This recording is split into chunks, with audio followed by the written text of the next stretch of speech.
Okay everyone, Ben Knight here from Knight Affordable Housing Solutions. Just going to show you this project we're working on now, building a 10 by 12 shed. It's going to be used as a tiny house of sorts for this owner to come out here in the summers and things like that and get out of the house and get away from all the distractions, normal house stuff. So here we go. This is the building the other day. Just want to show you how simple this is. Like I said, it's 10 by 12. So they got this outside board here is exactly 12 feet. It was a little long from Home Depot, so we just cut it to be exactly 12. Same with the other side on that end. And then just through the middle, we got this. We want it to be, excuse me, 10 feet is 120 inches, right? 10 times 12, 120. We want to minus out the width of these outside boards, which is an inch and a half here, inch and a half over there. So that's 3 inches total. So 120 minus 3 is 117. So that's each one of these floor joists is 117. And we just marked it out 16 on center. Let me show you how I do that here. So I got my tape down this side and I just mark 3/4 of an inch before 16. So I'll mark 15 and a quarter. Mark a line, I'll put an X. So I know that the stud goes, the joist goes on this side. Then I'm 32. Mark 3 inches prior, 3/4 inches before, so 31 and a quarter, right? Mark it 31 and a quarter, make a line, put the speed square on it, make a nice little line all the way down, if you can still see the line, kind of, mostly there. And then mark a little X and just keep going all the way down to get to the very last one. Do the same thing on the other side. Make sure it's important to start on the same side, right? If I start on this side, I want to start on that side, on the opposite end, as opposed to starting there and going this way, because you have some angles depending on how it works out. So just make sure you start from the same end, this end and this end. Go 16 on center all the way down, and just start nailing them in. I put three 3-inch nails on the end. Normally a couple of screw ups here, but yeah, normally 3-inch nails. I use a ring shank. I like those the best. They hold the best. And of course, we're using pressure treated lumber here because this is going to be close to the ground. These are 2x6s, as you can probably tell. And I got them sitting on a 6x6 runner board here just to keep it off the ground and kind of keep everything stable. Right now I just have some kind of temporary blocking up to keep it level. I'll replace that with some actual concrete blocking at some point here once I get the floor on. But that's how it is. I just got most of this floor done the other day. I ran out of lumber, so I had to get a couple more 2x12s pressure treated. So we're going to add those on here today. Finish up the blocking. We do blocking. I do it right in the middle just to kind of give this thing a little more structure, a little more rigid. Otherwise it's real kind of wobbly, and it keeps the floor joists exactly 16 on center in the middle. Sometimes if you have some boards that warp a little in or out, you might get some weird things. Like this one might be 17, this one might be 15. So this just helps keep them exactly 16 on center throughout the middle, so that when you're putting your plywood on, your subfloor on, they'll match up at the right spots, and also gives it a little more strength. I could have put blocking every 4 feet. This is only 5. It's only 10 feet long, so I think that's right at 5 feet. So it doesn't give you a heck of a lot more strength. The benefit to putting a little more blocking at the 4-foot marks is that you have one at every piece of plywood.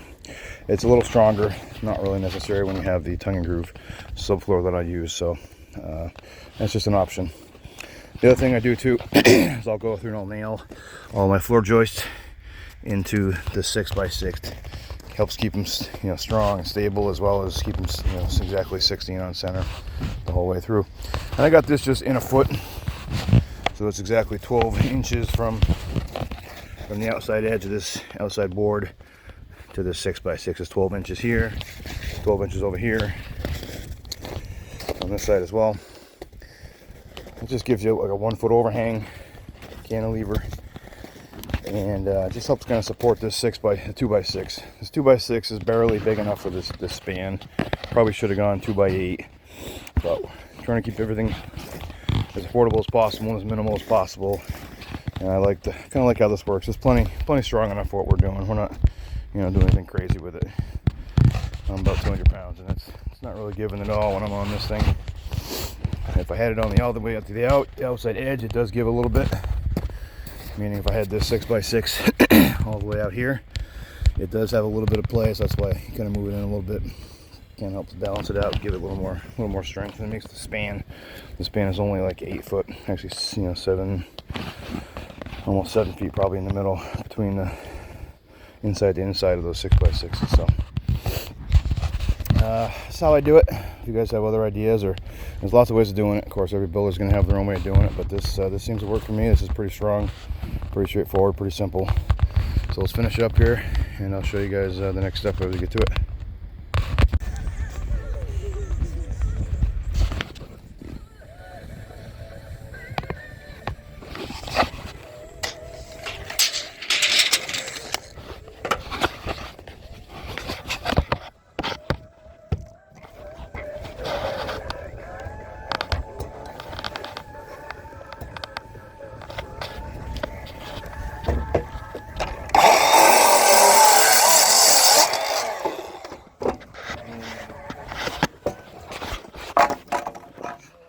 It was level.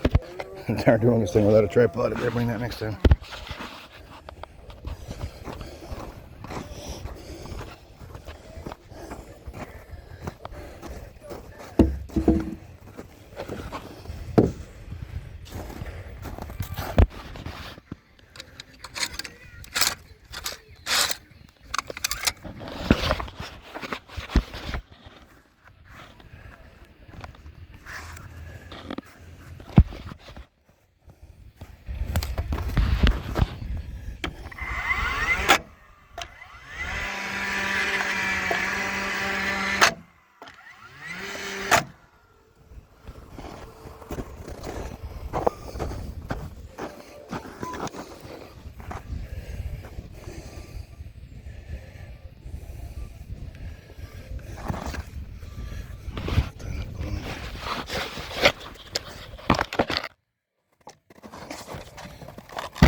Put a bow to some of these boards. I like to keep these nice and flush.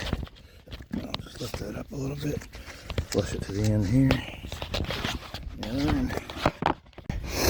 Alright, so I got those nailed in. I need to add some more, these last couple of blocking pieces here. So you can see what I did prior on the last ones. Let's just make a mark at exactly 5 feet, which is the halfway mark. That's what I did the last one. I just kind of stagger them. I made marks on every single floor joist, and I just kind of stagger them so I have a good nailing surface. You don't have to, you can go in a straight line and just kind of angle the nails in a little bit. It's all preference. So I'll make another mark here, and you could also use a chalk line. Sometimes it's just easier. If you only have a few of them, just do it by hand. Just do one at a time. Or if you don't have a second person or whatever, but that works just as good. So make a little mark. Take a measurement. In theory, it should be the same as on the ends, right? That's at 14. Should be 14 and a half in theory, all of them, but not exactly perfect. So this one's 14 and maybe 3/8. 14 and yeah, 3/8 maybe.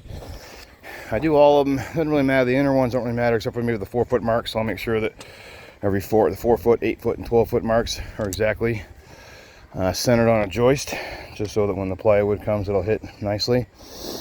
The rest of them don't really matter as much. It can be a little bit of bow, it can be a little bit off. It's not a huge deal. The very last one is going to be important as well, because I want to make sure that I keep a nice straight line. We'll check that in a minute, but you can kind of see this is a pretty straight 2x6, so I'll probably just take the exact measurement and cut it and make it fit. And I'll double check my length should be 12 from that end to this end. Check the straightness here as well. Looks pretty straight. You could always take a sledge or something and kind of bang it one way or the other if it's not, if it's got a little bit of a bow to it, or if one's sticking out or something. But they look pretty good actually right now. Check this side. Yeah, looks pretty good. So we'll do one at 14 and 3/8, and we'll take one more measurement for that very last one, and Again, if you make it too big or too small, it'll make it bow out or bow in. So you want to make sure that's exactly right, and then double check your measurement. In the middle should be 12 there. Of course, it's 12 on the ends, 12 on the other end as well. And we'll check square after that. All right, so I'm putting this blocking in. So I staggered. So I went on that side of the line this time. So this time I'm going on this side of the line. I just kind of hold it, make sure it's nice and flush. Get a nail there, nice and flush on the line. Nail there on the tops, and then I'll just make sure it's straight up and down. So I'll kind of adjust it wherever I want it. You can put a speed square on there, but not hugely important. So eyeball is probably fine. Once you got it where you want it.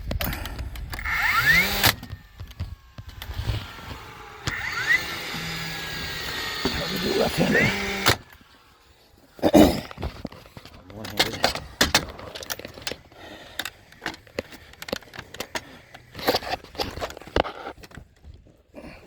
Oh, right up.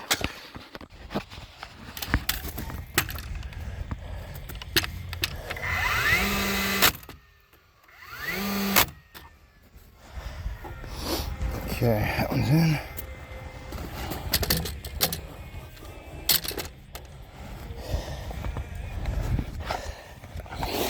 So we've already checked to make sure this is nice and straight.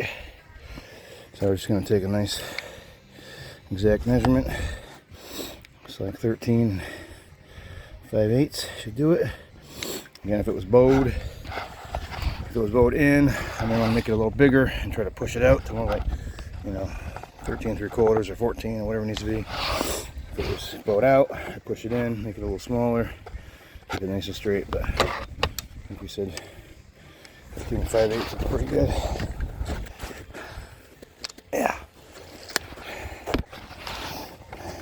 Before we cut that too, we'll just double check for 12 feet. See how we got. A little bit big. What's that? 3/16 or something. So I may push it in like an 1/8 or something. It'll make it not hugely important, but I'll make it 13 1/2, a little smaller just to keep it closer to 12. That one started straight. Looks pretty good.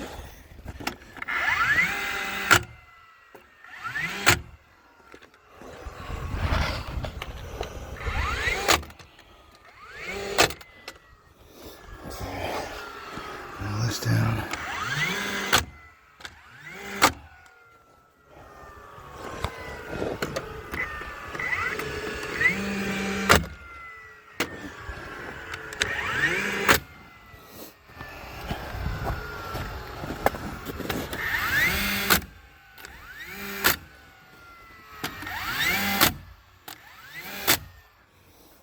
Okay, I'm secure. Check for square.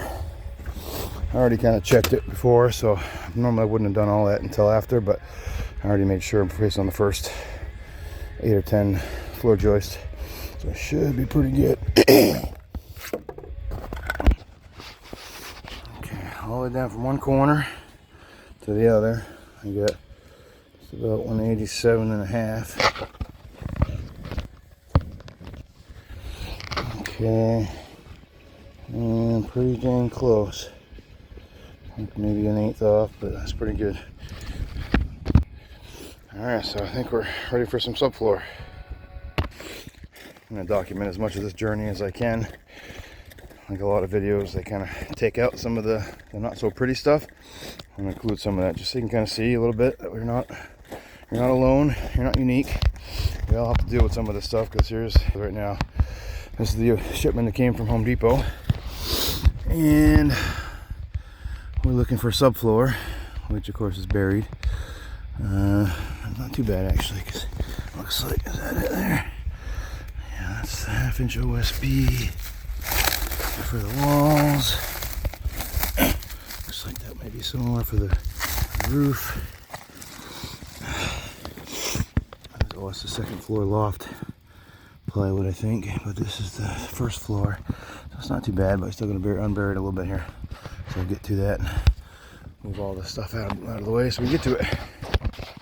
First, my hands are freezing from having my gloves off, working this camera, so I gotta warm up in the truck a little bit. Okay, this particular plywood apparently has a sanded side, so keep that up. I'm sure she's gonna be putting some kind of flooring down at some point, but nice to have that sanded side a little cleaner up. Other side has some knots and things in it. So, the way you lay subfloor and sheathing and anything like that is across. You got to go against or perpendicular to the floor joist, right? It gives you the most strength. So we'll start in one corner. It doesn't really matter which corner, I guess. Line it up flush to the edge here. Right, something like that. Flush into the corner. I'm gonna do this, so I'm gonna put the camera down for 1 second. Gonna flush it up here.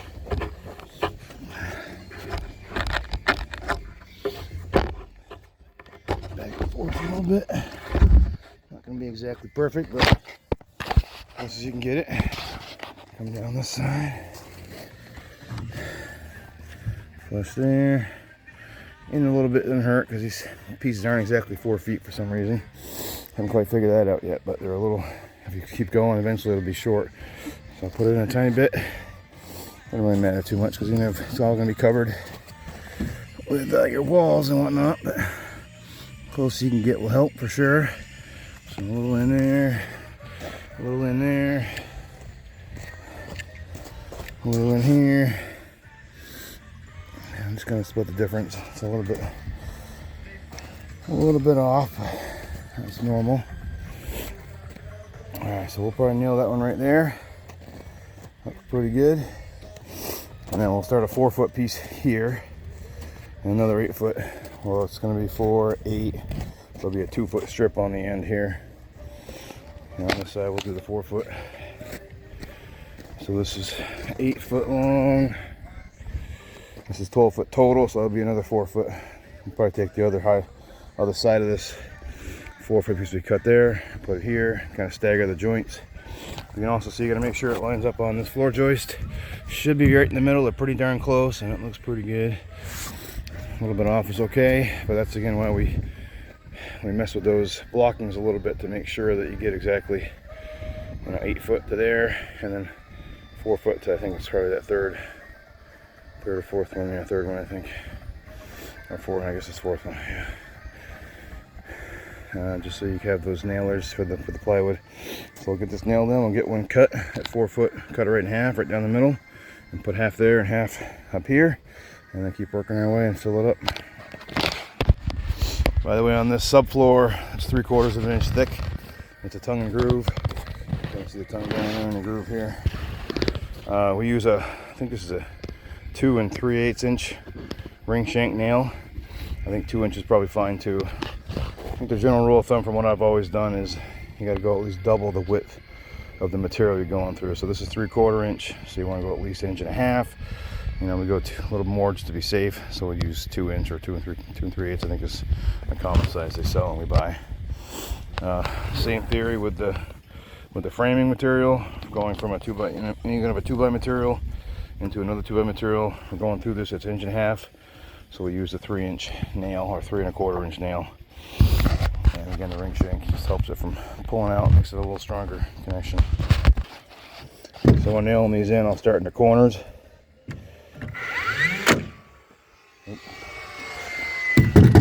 Helps with put the nails in.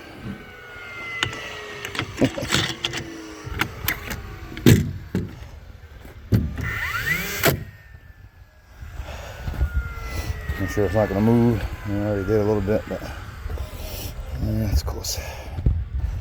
Still pretty good.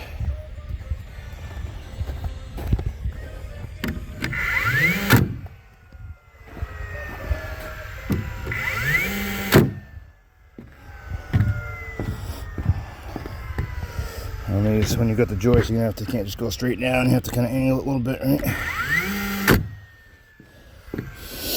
And then, yeah, so we got the corners, and we'll just go every. Actually, on these, I'm probably gonna wait on this side because it's got that tongue. Probably should have held off on these. I might pry that up a little bit just because it's easier to get the groove into this tongue on the next piece. So I won't nail too far until we get that done, because if you nail these all down, it's going to be really tough sometimes getting that groove to sink in nicely. Let's go cut one. All right, got it marked out 4 foot exactly, 4 foot, and then just took my level, my 4 foot level, struck a line, cut this half right.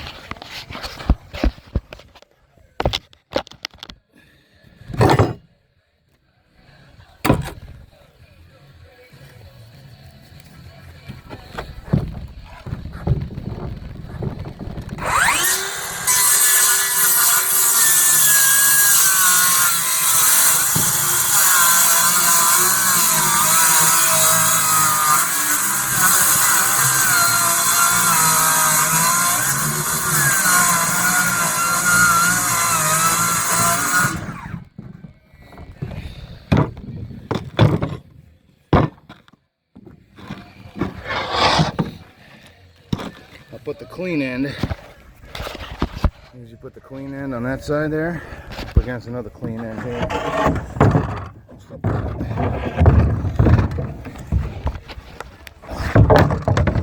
Meaning, so it's got a nice straight edge, one that I didn't cut. I can cut pretty straight, but not as good as the factory. So keep that factory edge up against that factory edge. Good fork to it, so I'll have to play with it, massage it a little bit.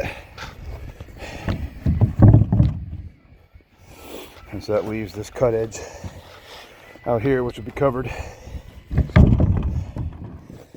So yeah, keep working that, get it flush like we did before. This leaves this cut edge on the outside down here. And we'll see if we can slide it in this groove of this tongue. Take a little manipulating, hard to do with one hand, but we'll work on that and get it situated because we got a warp on this side too. Yeah, I wasn't quite going in all the way, so took my little Wonder Bar, loosened it up a little bit. Should probably waited on that nail, like I said, so that loosened it up a little bit. Now I got a little more room to get it in there. And you got to cut a piece, a scrap piece, to kind of put in there as a nailer, so because you don't want to nail that and mess up that tongue. Or sometimes you can get on it and just kind of slide it like this. What I'm doing a little bit like here was just kind of pushing on one side, getting some pressure, and my legs pushing up against it at the same time, kind of hitting it into where I want it to go. Eventually it's going. Just got to kind of maneuver it a little bit to get it to where you want it to be. You want to get that gap as consistent as you can. Maybe like a 1/8 of an inch gap, I think. So I'm going to play with it a little bit and get it nailed down. At the same time, kind of watching over here, trying to stay halfway on that floor joist. Okay. All right. A little bit of love tapping, a little bit of maneuvering. Got it in there as good as we can get it. I'm just going to take a measurement on this last little strip. It should be 2 feet. We'll just double check it.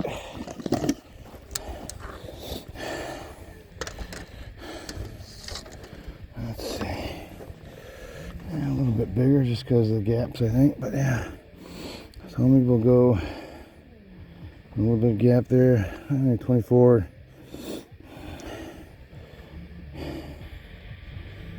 Probably 24.5 or 24 3/4. Should be able to get that pretty tight. I'm gonna have to trim it a little bit.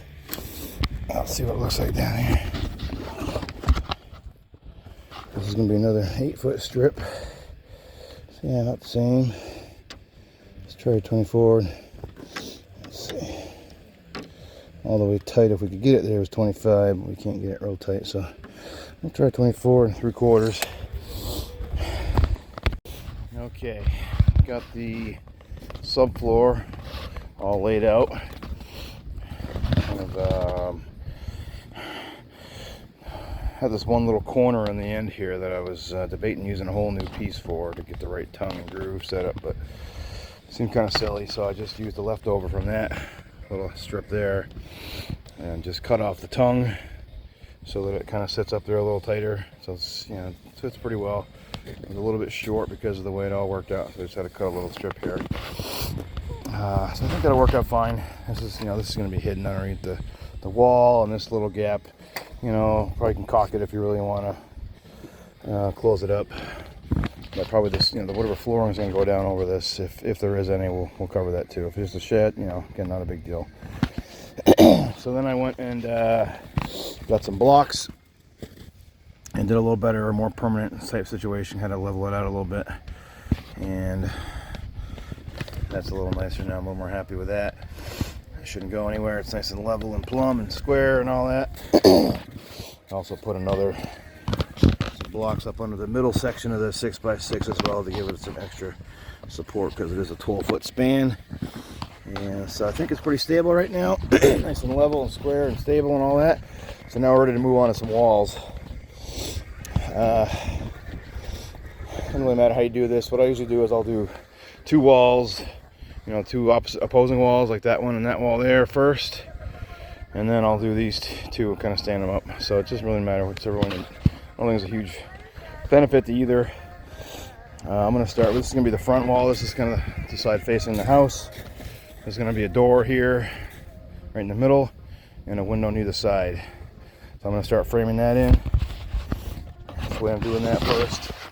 Got to have measurements from the doors and the windows to kind of figure out how we're going to lay out these bottom and top plates and studs and whatnot. So let's go look at the windows and doors. Okay, so here's the door. I like to use these 9-light windows. There's plenty of light inside there. You can always put a curtain or something if you want the privacy, but it's let's see, 36 by 78, which is a 38.5 by 80.5 roof opening.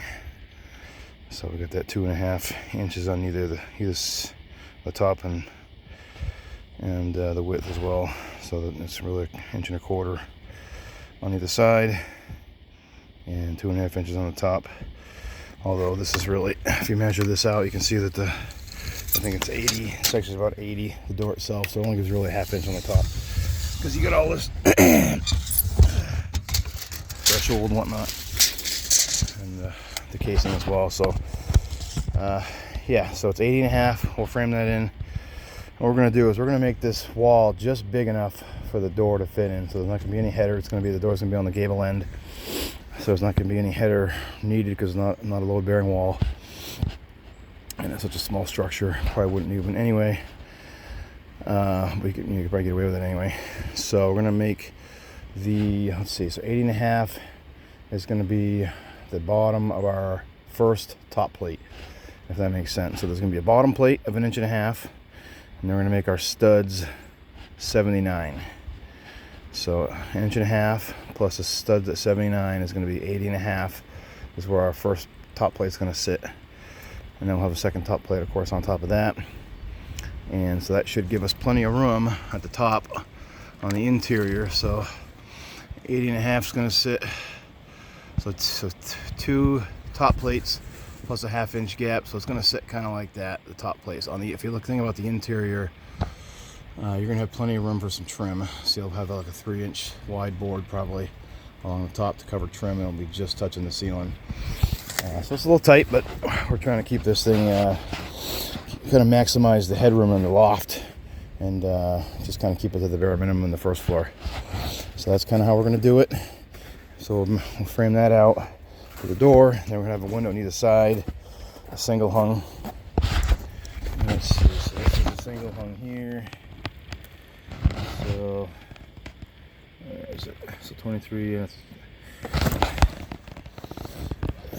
see. So I'll just double check these measurements. I'll measure the actual window. Was this out plus 1/2 inch? So 23 3/8. Oops. There's 23 3/8 by 35 1/4 plus 1/2 inch in either direction. Will give us a roof opening. So I'll measure those in as well. I usually try to keep those at the top of the windows sort of level with the top of the door. But these are kind of smaller windows, so I have to think about that a little bit, how I want that to sit. Because, yeah, let's see how that's going to look. But yeah, let's get framing in our studs anyway. I like to mark it out right on the floor here. So I'll first start by getting the center point of the floor, which we know this is a 10-foot front wall here. So exactly center is 5 feet. Make a mark there, and then I'll figure out where my rough opening for my door is going to be. We said that was going to be, what, 38.5. So half of that is 19.25, I believe. All right, 38.5 divided by 2, 19.25. So we'll kind of put that there. I need to stretch this out. So I'll put my 19.25 mark right on my halfway point, and I'll make a mark down here, and I'll mark it 38.5. And so that's going to be my rough opening. I'm going to have studs on either side of that. So now I'll just kind of put my actual 2x4 up here and see kind of where that's going to line up. Flush it up down the end here. Just flushing it right to over the top of the joist down below, because the plywood isn't quite right. It's a little short, so we'll use the actual 2x6 down below as a guide. So kind of line that up right there, straighten it out down here a little bit so it's halfway straight. Kind of just be in a little bit from the edge. Okay, let's just find my mark. So right here, roughly. And down here, same thing. Roughly. Just double check that on here. Actually, what I was gonna do, yeah, I guess it doesn't really matter. I'll cut that out afterwards. A lot of times I'll just put the bottom plate keep it all as one piece, and I'll cut out the section for the door afterwards. It's usually the easiest way to do it. We'll just double check this. Should be 38.5. Yeah, a little bit bigger, but that's all right. Let's see. Yeah. Yep, pretty close. All right. So then we'll get double studs on either side of the door. So I'll have one stud here. I'll mark another one as well. 1.5 away. Alright, so 2 studs there for the door, just have plenty of strength. So I got one there. Alright, this is our door rough opening. And then we'll just figure out where we're going to put our windows. We're going to just kind of center them in between. We're going to be doing vinyl siding on these. So I'm going to try to, still thinking about how I want to do this. If I want to try to push it right up close to the door so we can do away with the fact that we don't have vinyl siding between the window and the door, or space it so we have so much of a room we're going to have here.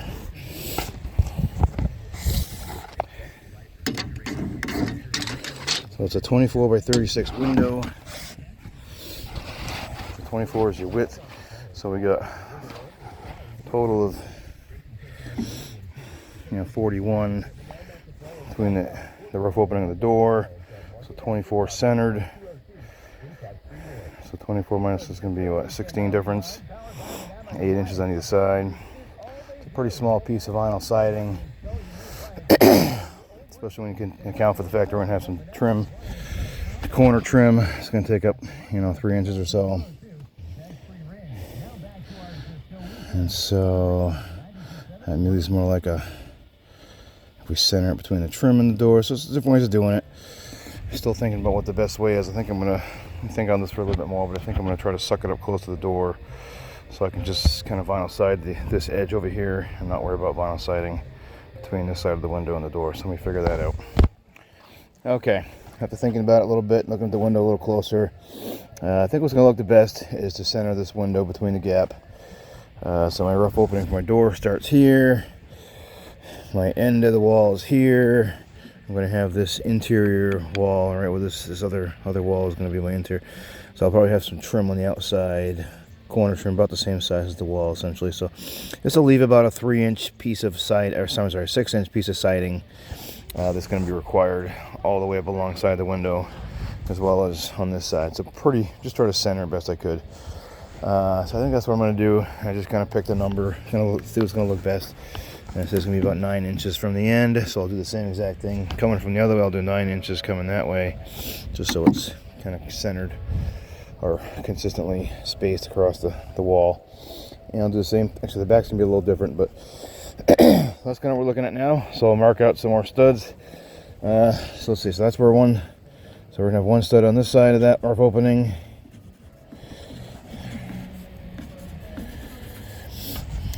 And then a stud on this side of the roof opening for that window. And we'll have probably it's a 24-inch gap, so we'll probably need a cripple in there somewhere. And I did decide I'm going to go 36 inches up from the ground, which is kind of the standard number we use for the bottom of the roof opening for the window. So I'd bring it down a little bit lower than on the top side. It'd be a little lower than the door, but that's kind of how the other wall is. The other windows are kind of set up, and so I was trying to keep it consistent with that as well. So yeah, we'll have one stud on the end. Always have one on either end. One there. And we'll probably do one at 16. And so I'll just come back, same as I did with the floor. Come back 3/4 of an inch. So 15 1/4. Mark it on that side. So 16 on center. And we'll just keep going down here and we'll see where, 32 lands there. We already got one there, so I'm probably just going to skip that. I don't think we really need one there. I guess it would probably be right alongside. Yeah, we could do one right alongside this stud if we really wanted to. Couldn't hurt, I guess. That's pretty close to on center. Yeah, that'll work. And so that'll be the roof opening for the door. And actually, I'll just keep this going here and see where one lands. Okay, so this next one is going to be, well, one of them is right where the double stud is for the door, so we're good there. The other one's right on the end of the 8-foot 2x4. Probably should have got some 10-footers to 12-footers to have a full top plate and bottom plate, but forgot. And so we'll just make it work with 8-footers. And so what we'll do is we'll center this stud on this opening here. So I'll come back 3/4 of an inch. Same thing on the other one. We'll center that stud sitting right on here. Alright, so let me go cut another little piece here. It should be a 2-footer for this last little part of the bottom plate, and we'll do the same thing with the top. I'm going to just make the top kind of match. I'll show you that process in a second. Alright, so the same thing here. I took 9 inches from the edge. This would be the window roof opening, and then did 24 from there over to here. Another little mark and an X on this side, so that'll be 24-inch wide opening for the window. And the same thing, give you like a 6-inch piece of vinyl siding. Once we do that, same on the end. And so now, that's the bottom plate. And we'll just put I just cut another 2-footer and a full 8-footer for the top plate. And I staggered them just to give it a little more strength. So I don't have both seams kind of in the same place. Lined them right up, flushed them up, and we'll extend these lines and marks onto the top plate. So we know we want one on the end, of course. So now the top plate and the bottom plate has that same mark, right? Same thing right here.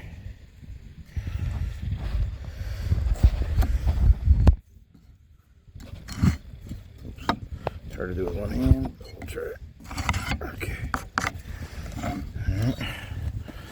And yeah, I'll just do that all the way down. Try to do it one hand. Yeah, so let's do that all the way down. Transfer the marks from the bottom plate to the top plate. And we'll spread them out 6.5 feet or so, and we'll start cutting some studs at 79.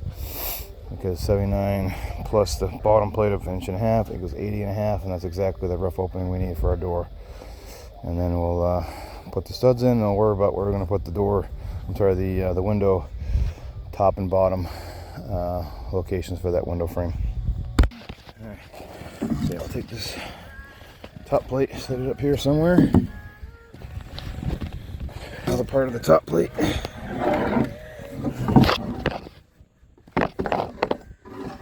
Guessing right now where it's going to be, but I'll stand up our bottom plate and cut some studs. See, I left the marks kind of facing in, just because we're going to need to only use those to put our studs up. Alright, we got all the studs in, and now we just need to frame in the top and the bottom part of the windows. And so we know we're going to put it up 36 inches from the bottom. So let's run a tape here. And mark both sides of this stud, or both sides, both studs. 36 we'll mark. And then from 36, we know we want the height of the window opening should be, what do you say, 33 1/4 plus a 1/2 inch. I'm sorry, 35 1/4. What did I say? 35 1/4 plus 1/2 inch, so 35 3/4 up from there. So 36 plus 35 3/4 is 1/4 shy of 72. So we'll mark 71 3/4. And the same thing on this stud. We'll mark 36 and 71 3/4. Just double check. Make sure our rough opening is going to be 35 3/4. Yep. Same thing here.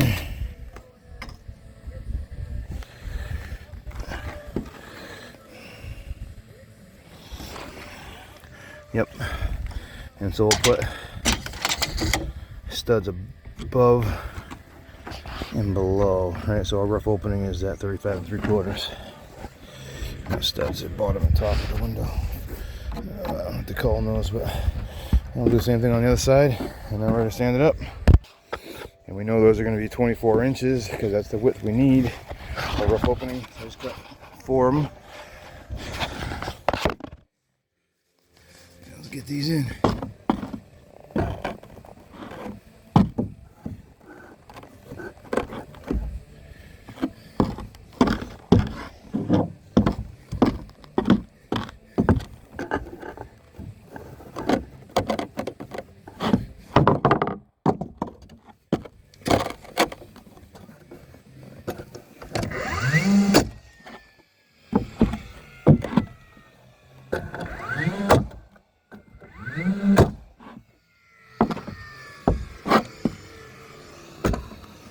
I'll get another one from the other side because I can't really reach it from here.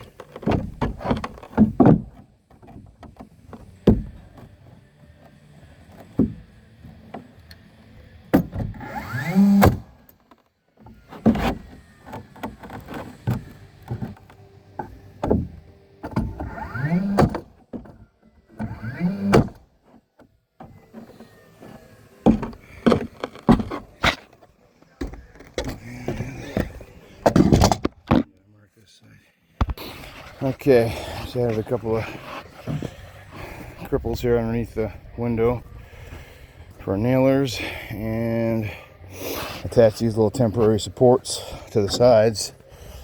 I screwed these in because they're going to come back out. But see, this is attached there already, and I got a screw started, so I'm just going to swing it up and attach it to my wall to help hold it up while I get level. But first, I'll stand it up. Flush it up with the edge of the wall here, nail it down to the floor, and then we'll temporarily support it up. Here we go.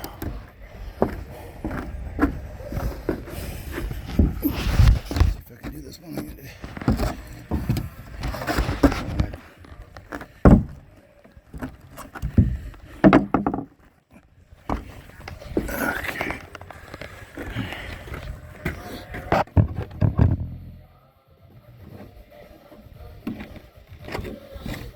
Lengthwise, I'll just make sure it's good on this wall. But I know, remember what we got to nail down to here.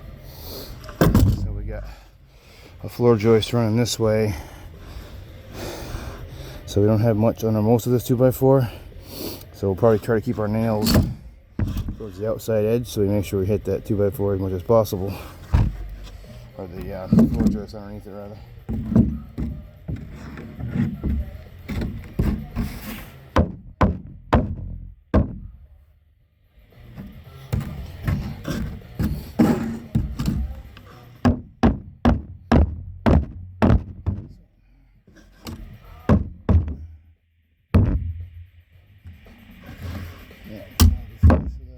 Wall. This whole corner's flush. I'll get one over here. Just gonna pin it there. Double check here.